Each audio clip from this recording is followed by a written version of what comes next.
Time for our last act of the night. The brilliant Jessica Fostekew. Yeah,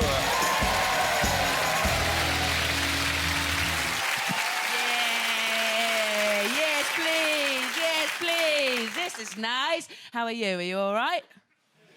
Yeah, good. You're about to get more all right, because I actually, I start with a bit of flirting with you. But it will be feminist flirting. And what's your name? Carlin. Can I just say, you look like, really fucking clever. Great. Hello, what's your name?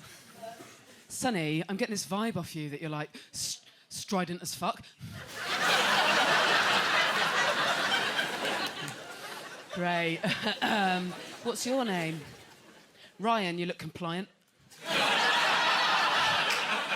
It's harder than it looks, actually, the old feminist flirting, isn't it? Sorry. I know how hard it is, because I had some tried on me. I was at the gym, and everywhere I went in the gym, this man kept creepily moving to next to me. My friends, after the fact, have promised me this definitely was flirting. Anyway, he keeps moving to next to me. After about the fourth or the fifth move in, he says, "Do you know what? I might regret it, but I'm just going to say something." I went, "You could not." So obviously he carried on. He said, it's just that you look really hench. Thank you for my compliment. Why am I trying not to cry? I've learned that not everybody knows what hench means. Hench just means big and muscly, so it is a compliment. For men. But intellectually, I know if it's a compliment for a man, it should be able to be a compliment for me too, shouldn't it? So why wasn't it feeling like a compliment? The man carried on with his flirting. For context, I was doing pull-ups, which I don't know if you know, are actually very hard. So out of integrity, I was making them look very hard. Not unreasonably. He said, it's just you're making those look really hard. And I used to find those really hard as well when I was really heavy. Thank you for my compliment. Why am I trying not to cry? I think even if it's 2019 and the person you're flirting with is definitely a feminist, even then, first 20 words, leave out heavy. We're not ready yet. Other cultures much better at celebrating the henchness of a woman. Mongolia, and that's it. But Mongolia's cool. And out of Mongolia, where people are living in yurts in extreme weather conditions, they have this thing where when their kids are 9 or 10 years old, they meet up with a tribe that they're friendly with, and they sort of line their 9 and 10-year-old kids up and make them choose their future spouse. That's not the cool bit. The cool bit is, because their lives are so outdoorsy, the number one thing that the 9 or 10-year-old little boys had to look for in their future wife is sturdiness of leg. I learnt this from a film I was watching years ago with my then partner, who turned to me and went, "You'd be all right." Thank you for my compliment. Why am I trying not to cry?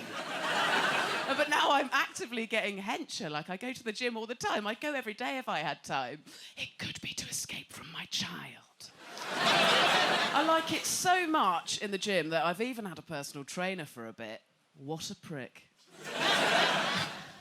But this is how she got me. She was running classes that I really liked, and then at the end of one of the classes, she said, as part of her sort of bants, "Oh, you know, I have got a bit of availability as a PT still. If anybody's looking, I've got a few gaps. Want to know how to get a bikini body?" And I thought, do you know what? Good on this personal trainer for taking me on, because I am weirdly open and honest with these people. Before you do any exercise, they have to do like a consultation on you. And she said, "What do you want to get out of this?" And I was very good. I said, "I just want to be really strong." But then I carried on and explained, but I've got a sort of history of mental health stuff when it comes to my body, so never tell me what to eat, never tell me what not to eat, never comment on my body size, never make me look at myself, never make me weigh myself. Also, I don't like being out of breath.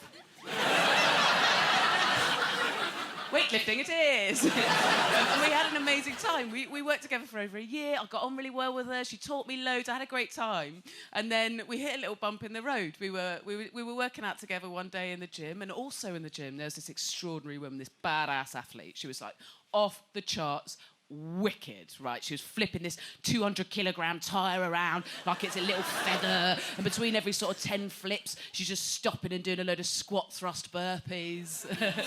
If you don't know what they are, you can look them up on YouTube later, but prepare yourself for a wank. She was making them look as hard as blinks. She was incredible. So I said to my trainer, oh my God, have you seen that amazing woman?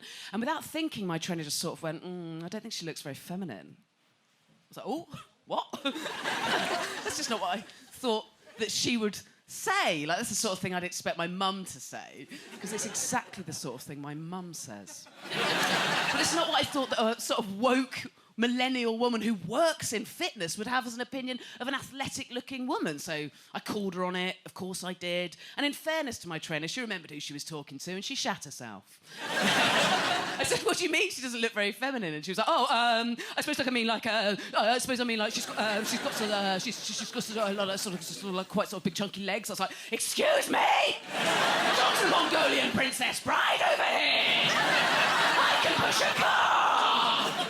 Been working on these for 8 years. She went, oh, not like those, then maybe like, I suppose, she's also got, she's got quite a big neck. I was like, no one chooses a big neck, do they? No one's ever gone out to get a bigger neck.